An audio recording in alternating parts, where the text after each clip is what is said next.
দেশে তো নির্বাচন সামনে, এরপরে যে এখন তার পরিস্থিতি অনুকূলে নেই, ভবিষ্যতে যদি অনুকূলে আসে, তাহলে কি নির্বাচন করবেন আবার? হ্যাঁ, নির্বাচন কেন করবো না? নির্বাচন তো করবোই। ওটাতে কোনো ইয়ে নাই, ডাউট নাই আমার। এই, নির্বাচন করব, মাগুরা থেকেই করব ইনশাল্লাহ, এবং মাগুরার মানুষের জন্য কাজ করার সর্বোচ্চ চেষ্টা করব। কোন দল নির্বাচন থেকে করব। করবেন?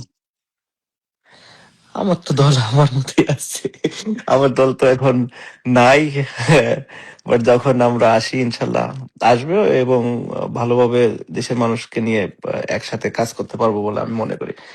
দল হিসাবে তো ভুল ত্রুটি অনেকেরই থাকতে পারে, অনেক ভাবেই থাকতে পারে, বাট সেইগুলা ভুলগুলা যদি আমরা ঠিক করে তাড়াতাড়ি কামব্যাক করতে পারি, আমার কাছে মনে হয় দেশের মানুষও সেটা খুব ভালোভাবেই নিবে, এবং আমাদেরকে সেই সাপোর্টটা করবে। কারণ আমার কাছে মনে হয় দলগতভাবে কিছু খারাপ দিক থাকলেও অনেক ভালো দিকও আছে, আর ভালো মন্দ মিলেই মানুষ।